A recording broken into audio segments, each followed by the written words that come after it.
What it is, people, what it is. This is your boy, Dentarius Lock, coming at you guys with another episode of NBA Fast Break. We are here, baby, we here.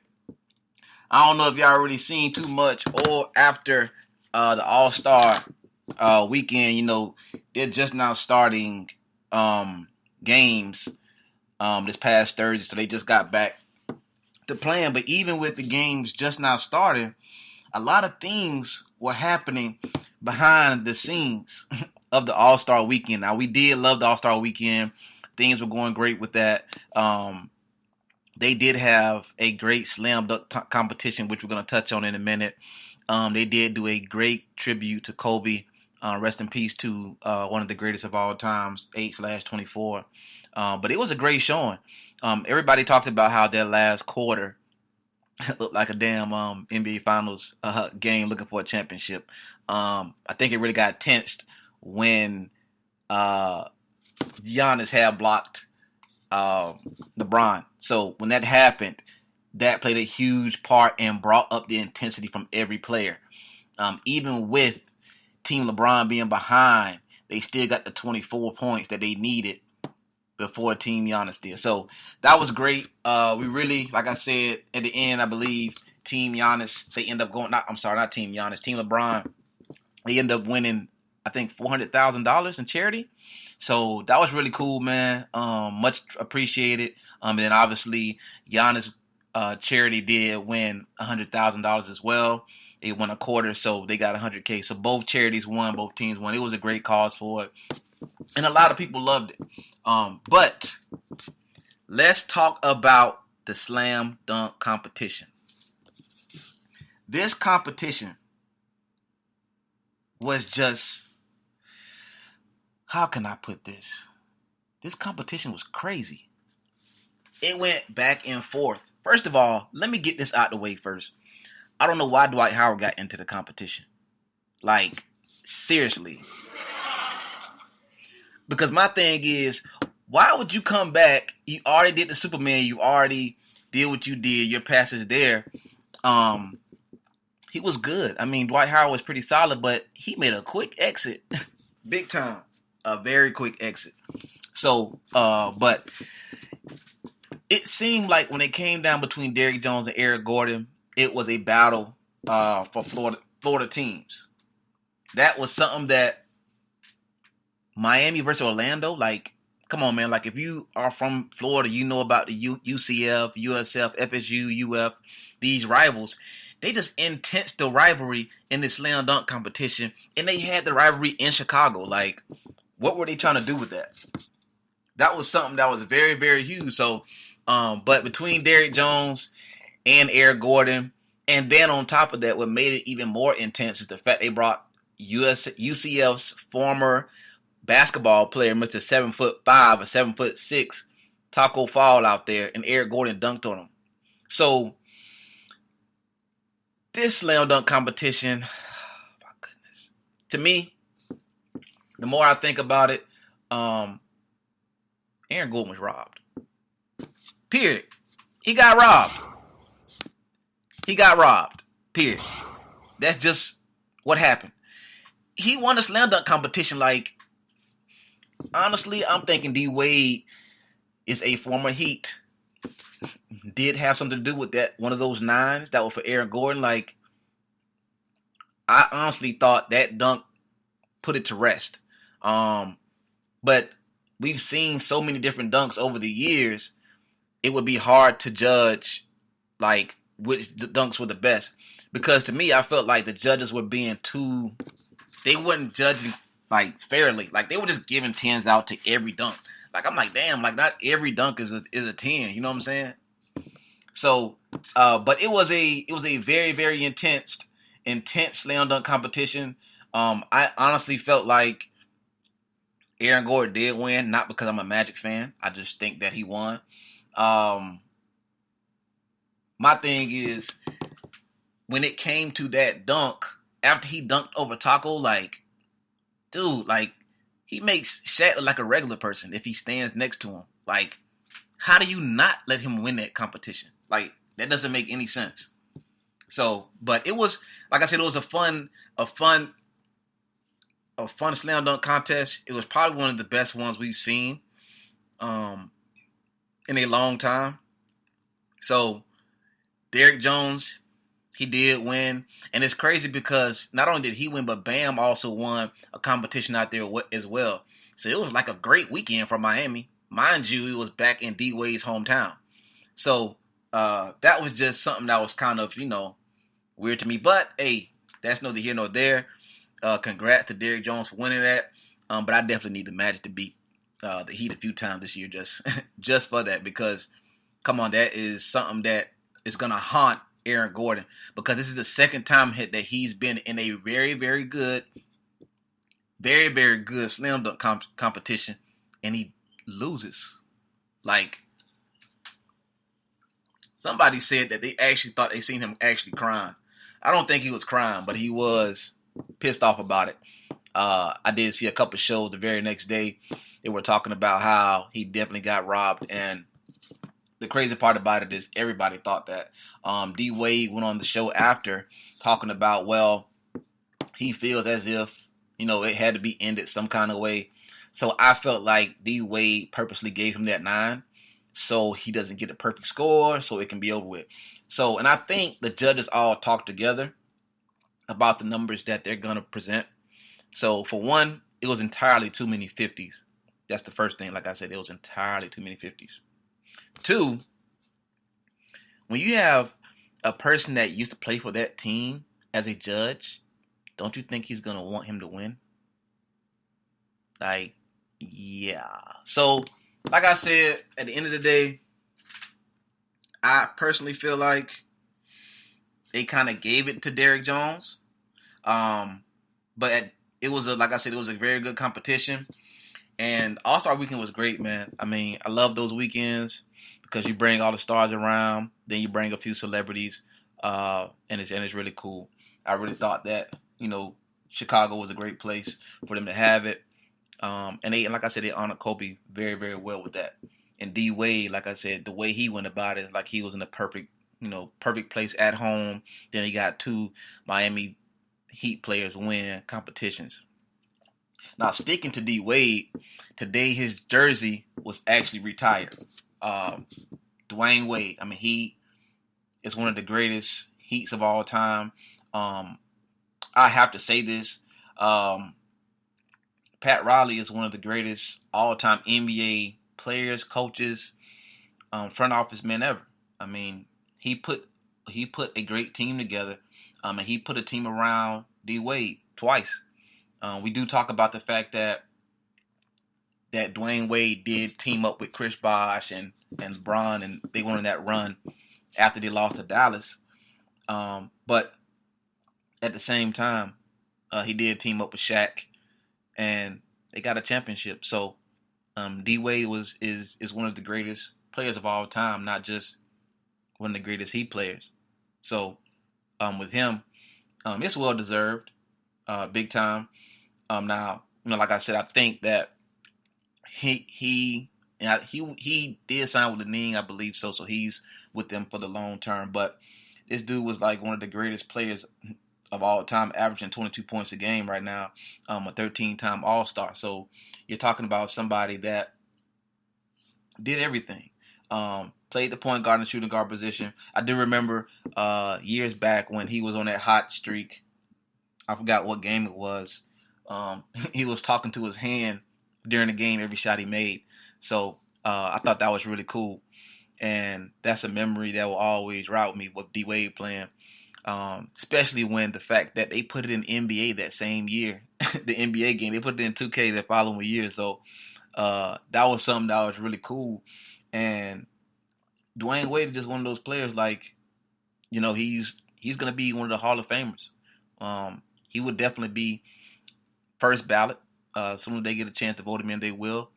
And he deserves it. Now, I'm pretty sure every fan, not just Orlando Magic fans, but we all remember him going against the Heat multiple times and doing a lot of work against us. So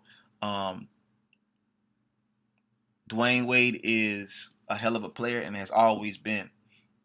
And like I said, it seems like right now he's transitioning into, rapping a little bit next career, the rapping, and then he's also doing a little broadcasting. So, as a lot of players do, and he's very knowledgeable of it. So, kudos to him.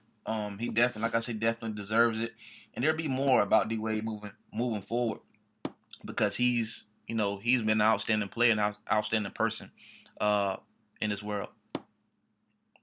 Now, one thing that I've been noticing, and a lot of fans, I'm pretty sure, have been noticing in the NBA is the battle of the two LA teams. And this battle is going off the court. Not just the games between each other that they play. Mind you, they have another game coming up scheduled again. Supposed to be the Lakers at home. I believe it's supposed to be April. Supposed to be the 9th of March or April. I believe it's in April. Now, this rivalry between these two is spilling onto off the court right now. The Clippers are trying to pull players that they want to make sure the Lakers don't get. They pulled off a trade to go get Marcus Morris to make sure that he was there instead of going to the Lakers. Then they go get Brady Jackson buy out his contract and signs with the Clippers. These two teams are jockeying for each other. It's like they both know that, okay, either we're going to win the championship or that other team in LA is going to win the championship. This kind of reminds me of the USC and UCLA battle rivalry. This is what it's very similar to. Both of these teams don't like each other. Now, they did, team up this past weekend with All-Star weekend with Kawhi and LeBron. But besides that, these two teams, you can tell they are jockeying against each other back and forth. So not only do the Clippers go get Marcus Morris, but now the Lakers, they go sign his twin brother, Markieff Morris, and they waive one of the players that they had, Boogie, after him showing them love a few times. Now, obviously, he's been out with a torn ACL all season, so he's just there. But the fact is they had to make room for Markieff Morris, which we don't even know how they're going to flex him into the minutes. So right now, these teams are making moves. They're making moves to play against each other. That's it. You go get his twin brother so they can guard each other. This is going to be very interesting between Doc Rivers and Frank Vogel because at the same time, the problem is you have so much depth that you still have to figure out a way to squeeze these players in. Because you still got Kyle Kuzma for the Lakers, which right now is playing very inconsistent. But he can play the small forward position. He can play the 4. But at the same time, you got Danny Green, KCP, Caldwell Pope, Avery Bradley. Some of these guys, somebody's minutes have to go down. They have to.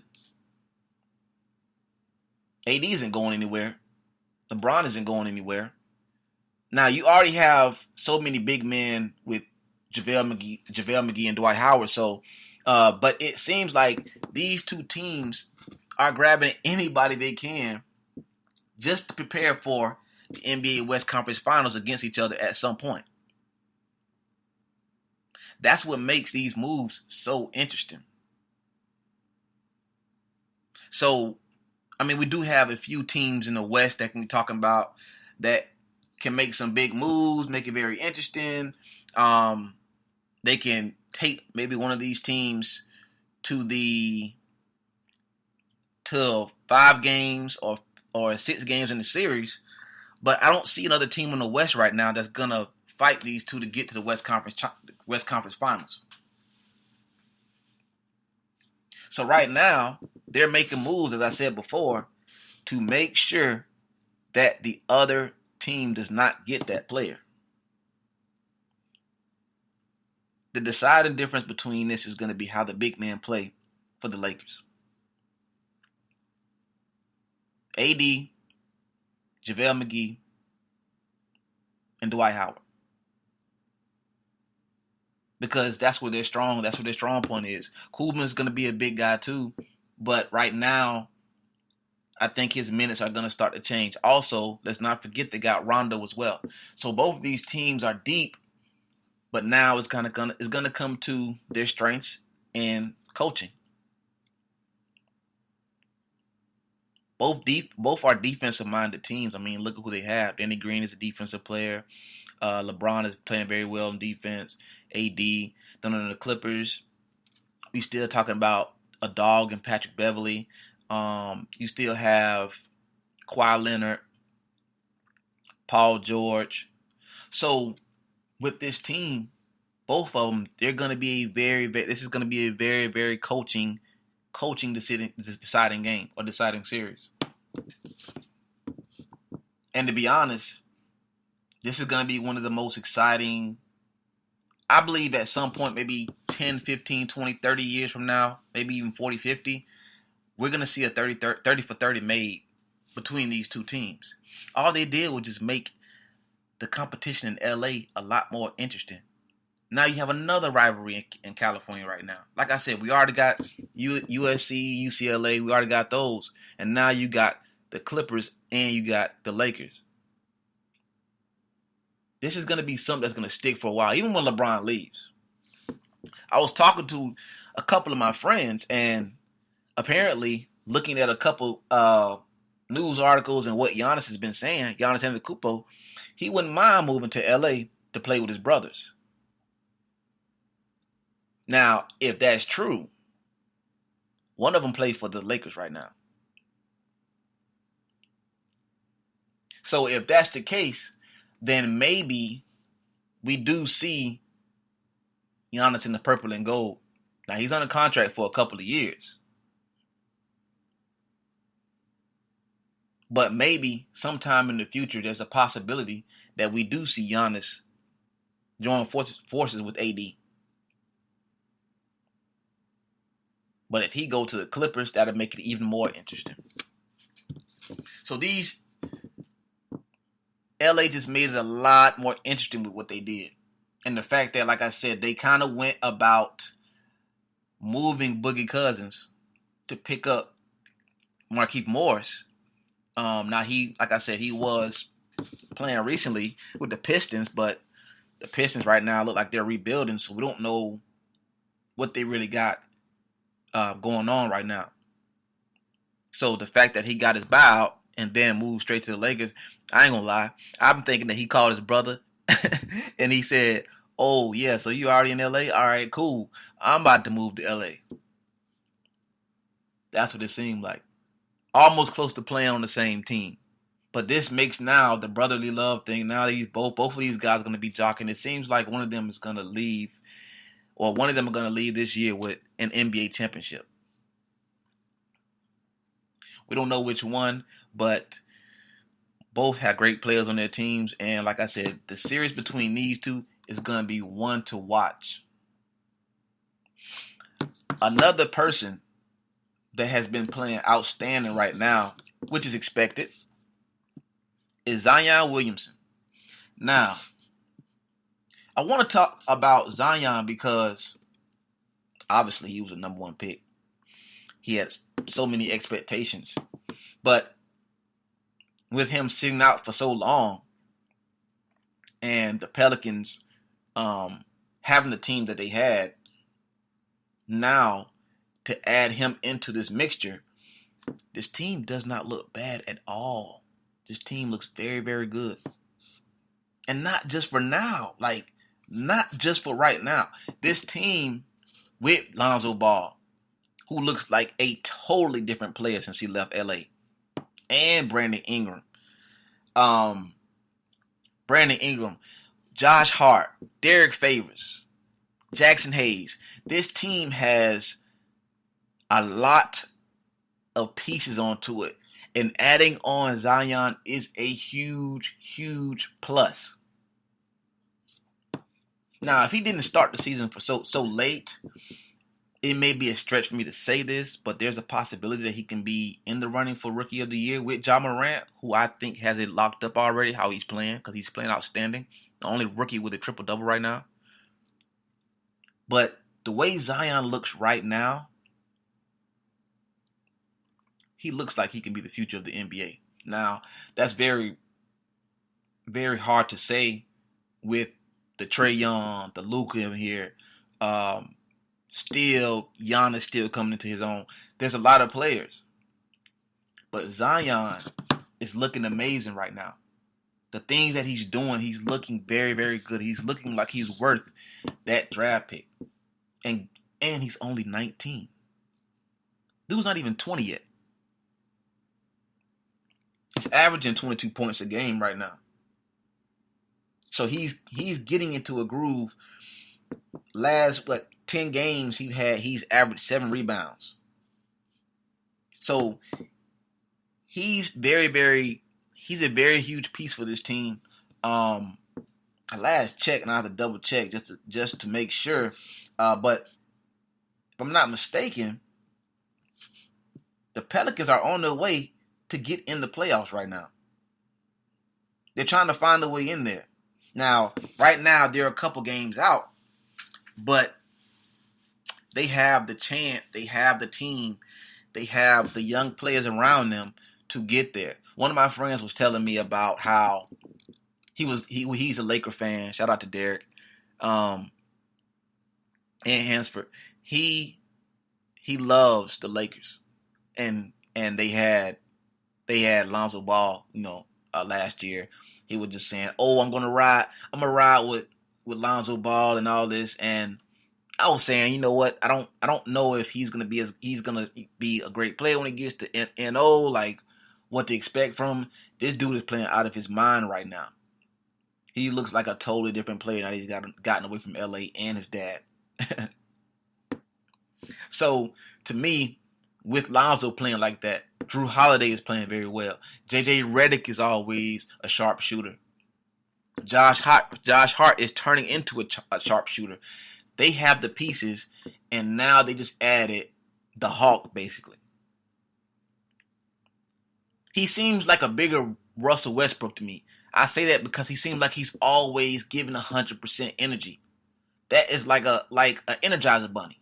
He's always going. So when you have a player like that, all he can do is make your team better. And that is what he's done. He's made that team look totally different. So when he makes these moves, it's kind of like,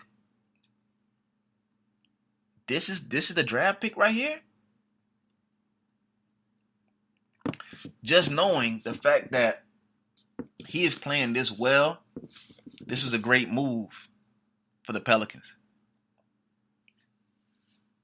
Now, like I said, they do have to deal with the Lakers, and they have to deal with the Clippers for a while. But dude was only 19. He's nowhere near his prime yet. Nowhere near his prime.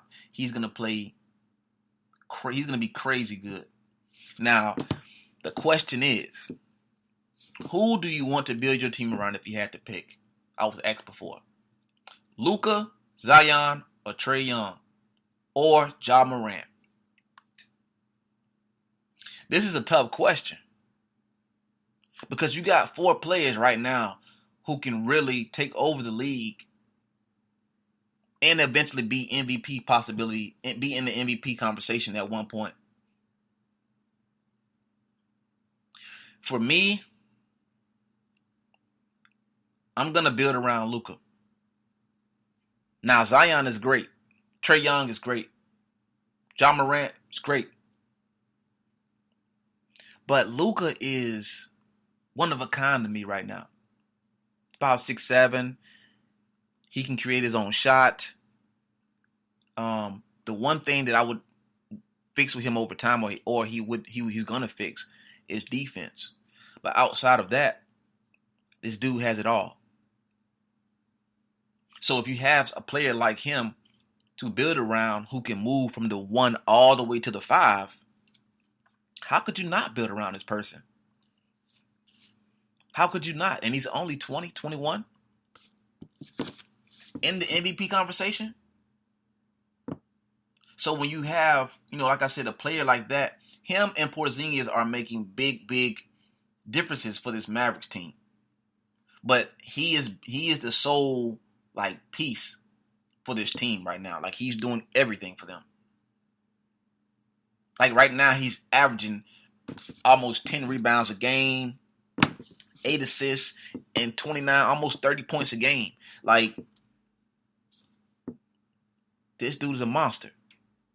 So that's a tough question, because I feel like we still have not seen a lot of Zion yet. I mean, it hasn't been a full season yet. We've only seen him a handful of games at this moment. We're going to see more of him, but I feel like with this season so far, we need to continuously see him play more. It's just that for me, seeing what Luka has done, I'm already picking him for sure. There's no question in my mind. Now, he's out tonight, but like I said, he's brought the Mavericks a long way. And Porzingis is on a minute restriction, so you barely see him. He may play, a lot one game and another, but it just seems like right now he's kind of on a minute restriction, not playing. So that means that you're seeing a lot of Luka. Luka is taking Jalen Brunson. He has Dylan Wright, Max Kleber. These are the players that he have. Tim Hardaway. Luka is the focal point of that team, and they still look good.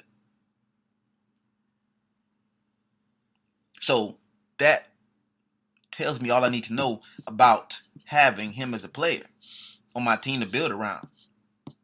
Because like I said, I can move him around anywhere. At this point, he have the Mavs 12 games over 500. And they're in the playoffs. Now, they're going to have to face, one of these top-tier teams, maybe the Clippers or the Nuggets, because they're 7th right now. But they're about 11 games in. So they're going to be fine. But with him leading the charge, this team is going to go far. I mean, they got a few pieces, but he's the main piece. Now, one team that we have not seen this year that looks bad is the Warriors. Now, they're missing a few pieces. They haven't gotten all the pieces that they need because of the fact that Steph Curry is not playing, and then you also have Klay Thompson hurt, and then they lose KD. That's crucial. Now, hearing that Steph Curry, he just got cleared to come back to practice or contact. So now the thing is, do we see Steph Curry during the season? Or, because I'm thinking they say he's on a return March, the first week of March. So does he come back? Does he play? Or does he sit this one out, make sure he gets healthy, let Wiggins and Pascal run the show? Because right now, the Warriors, the team that we're used to seeing, they're 12-44 right now. So making the playoffs is not going to happen. Draymond looks like going into this season, they already talk about how Draymond was going to be on some type of game restriction or minute restriction, and they didn't play him that much. So I think that this Steve Kerr might be planning for next year. So yeah, him coming back, I mean, to get the rhythm, but for what? Because that is Steph Curry. So see what you have in your big guys and draft you another player. Now, they do have Eric Pascal, who is a stud out of Villanova. I don't see how he got picked so late. He's another guy that plays the 4, but he can move up to the 1. He can play point guard. He can play shooting guard. He can play small. he's been pretty solid. Now he's under the radar. He's been a under the radar rookie just because of how other players have been playing. But Pascal's been pretty solid. He's another player that is going to help out Steph when he comes back and Clay. Now they do have Kevin Looney. Hasn't really done too much. They did trade Kallenstein. This team is not big on having centers. They do have the Splash Brothers, so that's one huge thing for them that they build around. They're going to go back to that now that Boogie and KD is gone. So, but with this year, I mean, let Pascal run the show with Andrew Wiggins. I mean, Pascal is averaging about 13 points a game right now. He's not really taking over, but he is a solid, very, very solid piece for them in the near future. That's somebody that could do a lot of things for this team. Kai Bowman, it seemed like he was making a move to be a good player for them, but it looks like his minutes are kind of up and down. They're fluctuating. Damian Lee has actually been the surprise of this team so far. He's playing very, very good. He's doing a lot of great things for this team. Marquise Chris, he's not playing bad, but it's like he don't have those super high expectations. So he's good, but I wouldn't expect for him to just be an all-star at this moment. So with this team, it's like you're sitting at 12-44. You know what? Let's just kind of, let the season kind of ride out. Make sure Steph is healthy and get ready for next year. There's a few pieces that they still can trade for to build around this team, around Steph and around Clay. Now, when you have those kind of great shooters, there's only one thing that you really need. There's only one thing. You get you, and they tried it with Boogie. It just didn't work. You get you a stud center, and I think you have a team that can go back, make another dynasty. Because at the same time, when they had Boogie and they had Draymond, they had a few, guys there that can just go 20-10 at any point with the Splash Brothers. And then they had KD. But if you go get you a really good big man or one of the best big men in the game, boom. Now you back on top. Now you got to compete with what the Clippers and the Lakers are doing. But you still will have a fighting chance. You're not going 12-44 if you get you a great big man. My suggestion to the Warriors. That may sound crazy because when you hear it, you're going to think like, really, this is possible? Or is it? It's not possible? I think the Warriors, they should go after Joel Embiid. I say that because there's already, speculations that's saying that, the 76ers don't do what they need to, or they don't go as far as they can. There's a possibility that they try to move Joel Embiid. So if a team try to move him, why not Warriors try to grab him? Now you're going to have to give up a lot for him. But to think that anytime Clay or Steph misses a three-pointer, which is very, very rare, Embiid grabs it and puts it back up, that's a win-win situation. That's a big-time win situation. So this may be a move that we may be hearing about in the future because, like I said, they tried it with Boogie Cousins. There were whispers about how they may try to get, or they were talking about trying to get Karl Anthony Towns. So we never know. We don't know what they can do if this happens. If this is a possibility.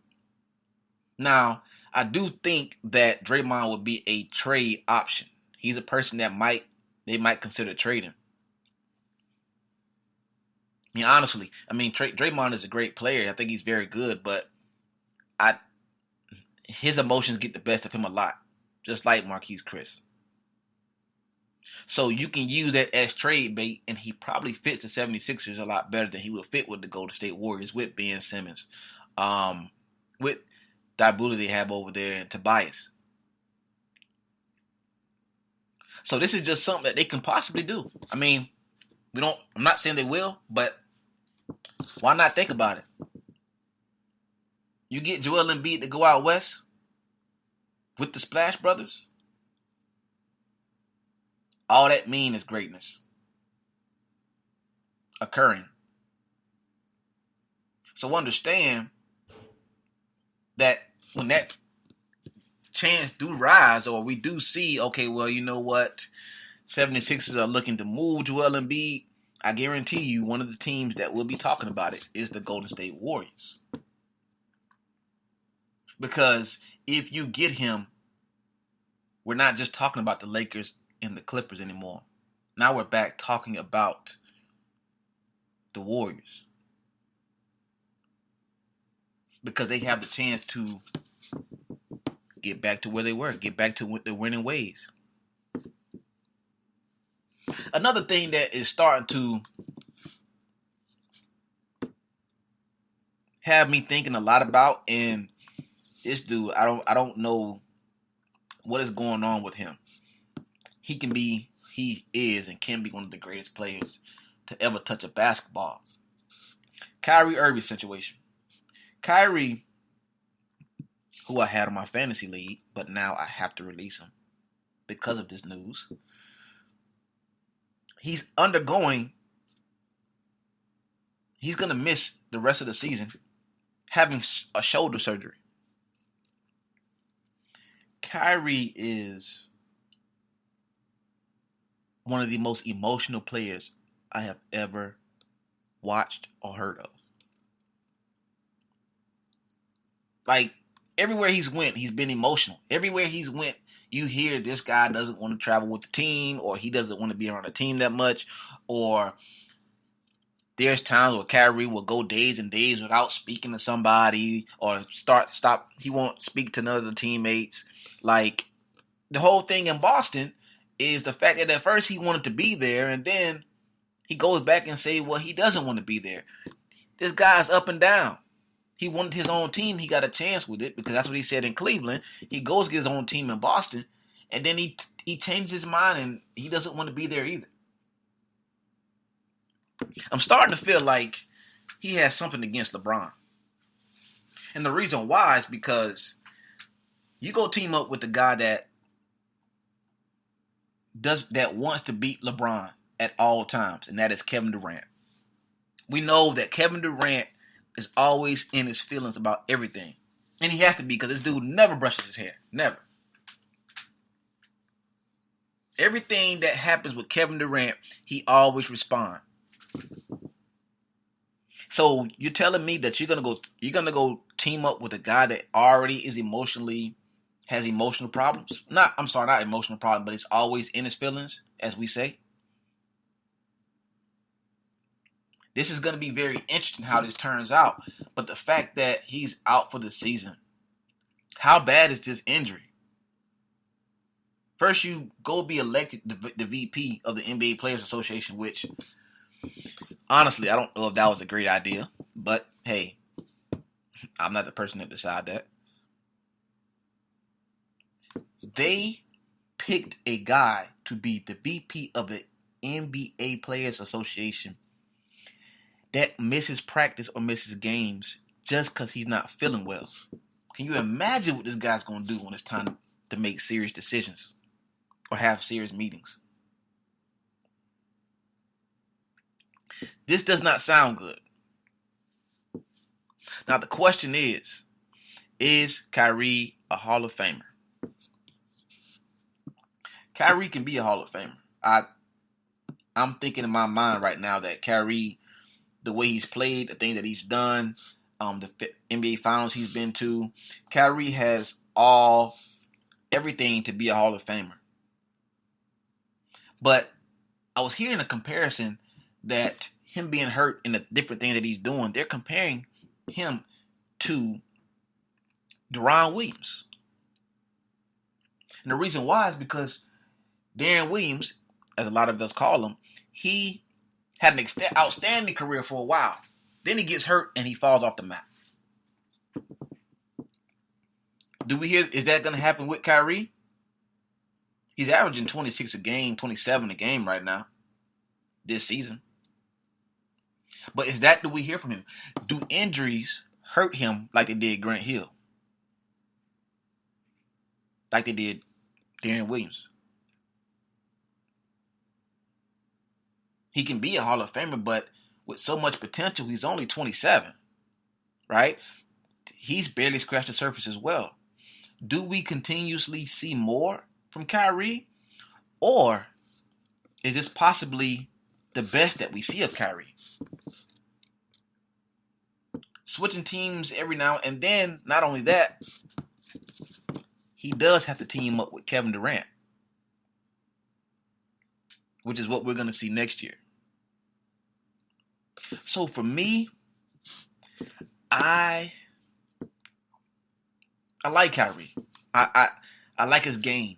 I just, with so many injuries and so many different things going on, and now you're the VP of the NBA Players Association,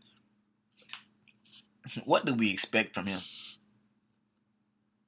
Because right now, he has a lot of different things going on. He's always, he's hurt now, and then he's not hurt. He's not feeling good at this time, so he doesn't want to go to practice. Hear players saying he doesn't want to be here, but that's not necessarily true. Like, what is it with Kyrie? So, for me, I wouldn't want to build my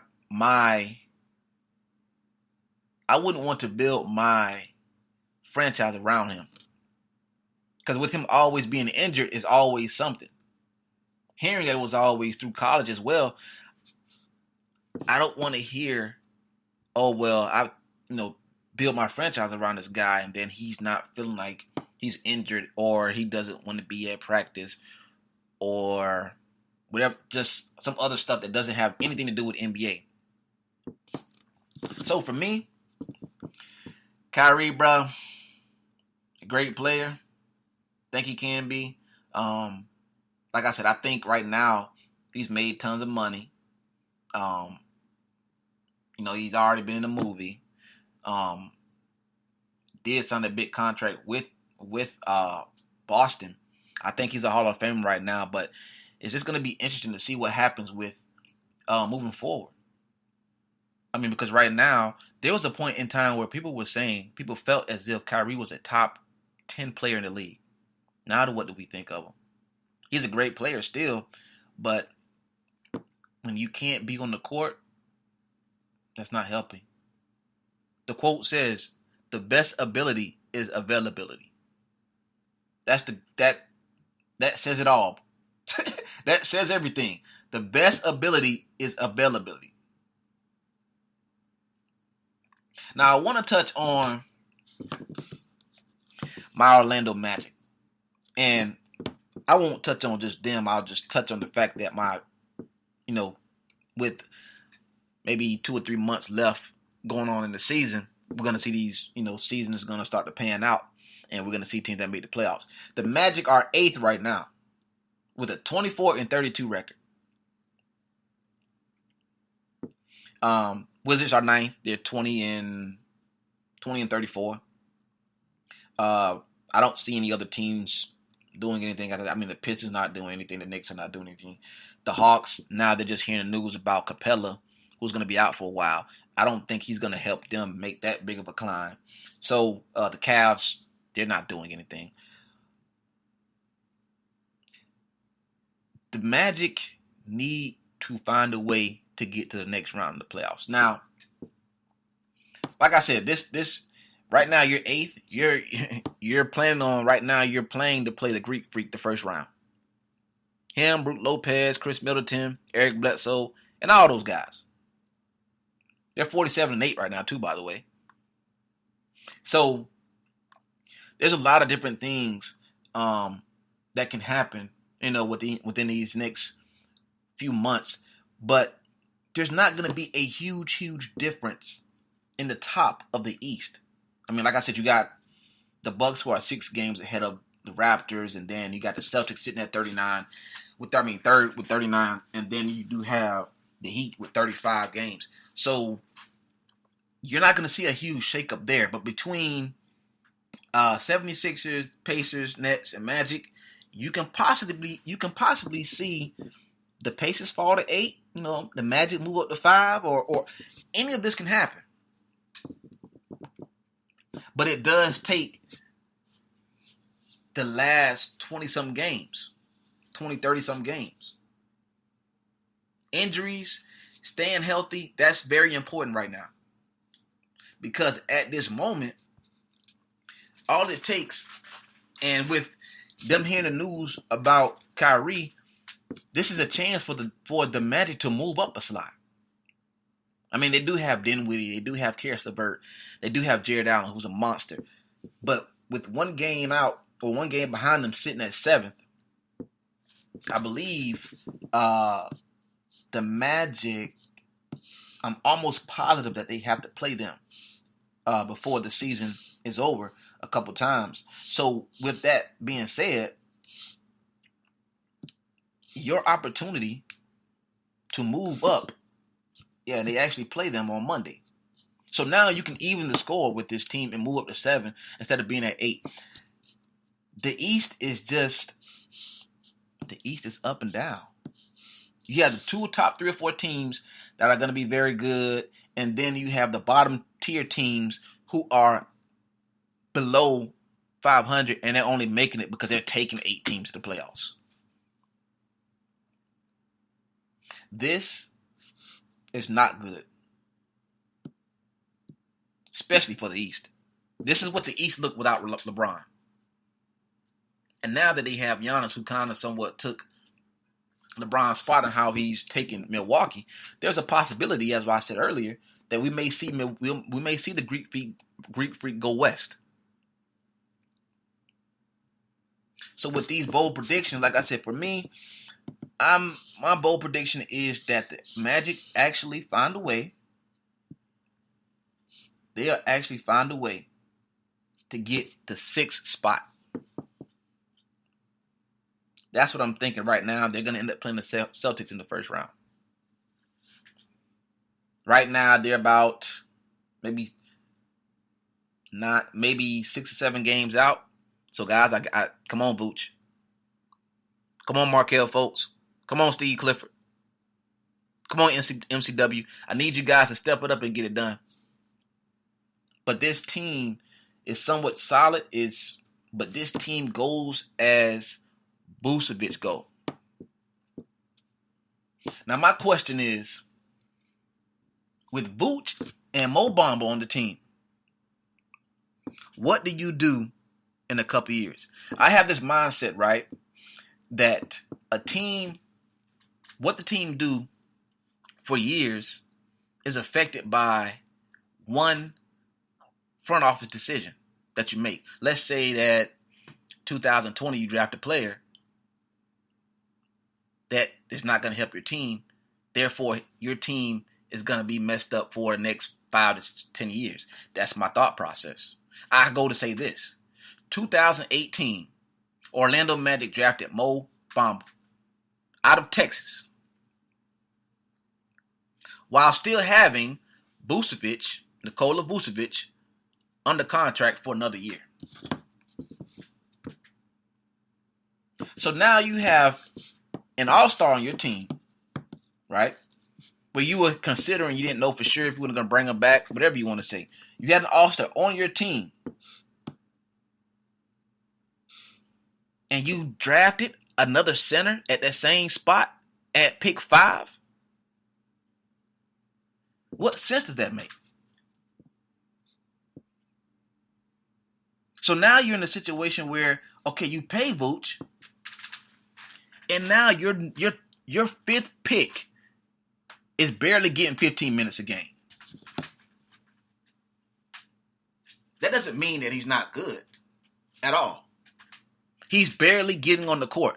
Your top 5 pick, you could have had Devontae Graham, who's playing amazing right now. You could have had Shai Gilgeous-Alexander, who's playing amazing right now when you needed guards. But you go draft another center.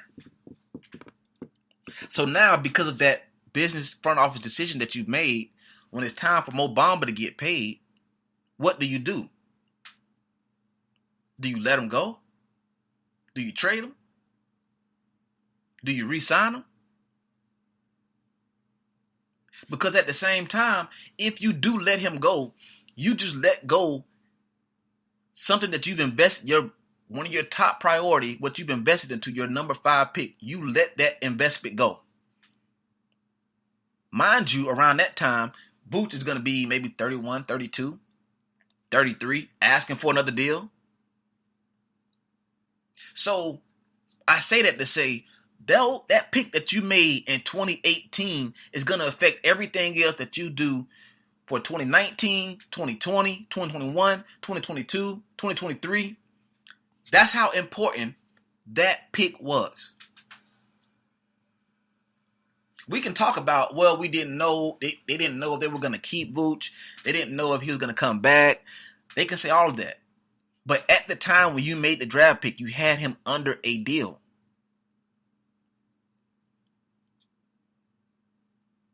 So right now, your top 5 pick is riding the bench. And it's hurting more than helping. These are the kind of decisions that teams make that affect them for the long haul. These are the kind of decisions that they make that keep them at the bottom of the East, scratching to get to play the best team of the Eastern Conference. You go draft you a guard, you don't have to trade for Markelle Fultz, which is a stud. You got him. He's a great player. We love him here. But you can even trade for Markelle Fultz and team him up with Devontae Graham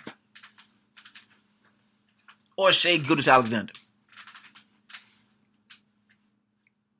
But now, that number 5 pick that you made 2 years ago, you're about to let it walk. And not only that, you're studying his development. This is the reason why certain teams continue to be great and certain teams continue to fail. The business decision that you make, even if you're saying you're picking best available, at the moment you pick with the best and what you need. Other players were there, your other option is to trade back. But to make a pick like that, knowing that, okay, boom, I have 2 centers, either you're going to have the Twin Towers or you have trouble on your hands. We've seen the Magic do this. They've done this multiple times. This is what pisses me off about this team. We've had almost 6 coaches in the past 7 years. So yes, I'm a diehard Magic fan, and I hope that we find a way to get back up into the East. Because right now, we haven't really done anything since Dwight Howard was here. Hell, even before that, we had Penny Hardaway and we had Shaq, and we see how that ended. All we got out of that was a 30 for 30 segment, and that's it. No titles. Right now, teams make decisions that are going to affect their team in the long haul. So when fans always look at, well, why is my team not playing good? Why are the Atlanta Hawks not playing good? Or why the Lakers are always getting what they want? As the quote says, the rich get richer. Why is that? Because their front office are making great decisions. You know why Jerry West is one of the greatest? Jerry West, Pat Riley. Why these guys are always known as great front office guys and players in the NBA? It's because of the decisions that they make. The Heat look like a great team And most of their team, outside of Udonis, they're fairly young. They got Tyler Hero and Duncan Robinson. And they have Bam on a rookie contract. These kind of decisions affect your team for the long haul. The Clippers were smart. They grabbed Jerry West and said, all right, build this team from scratch. That's the reason why they got Paul George and Kawhi. Because Kawhi told them, I'll come over there if you grab this person. They shipped all their picks over to OKC and sent Chris Paul walking to get Paul George. Not because just for Paul George, but for Kawhi Leonard. That's what we call playing chess. You keep your core. You got Trez Hero. You got Lou Williams. You got Patrick Beverly. But now you go grab 2 other studs and put them on your team. That is a chess move. That's what they say, checkmate. These are great decisions that some teams make, front offices make. When your team drafts a center, number 5 overall, and you already have an all-star center on your team, there's a chance that you're not going to be as good as you want to in about 5 to 10 years. Guys, we will have another show next week. Thank you guys for listening. I really hope you guys enjoyed it. I also will be on Davidson Crooks and Locks podcast tomorrow. Guys, tune in. NBA is a long season and different things happen all the time. This is going to be a very interesting season. We're going to kick into NCAA basketball because March Madness is around the corner. Florida State is looking pretty good. Go Noles. So we're going to touch on a lot of stuff. Like I said, playoffs is coming around. It's going to be very interesting. Guys, enjoy the night.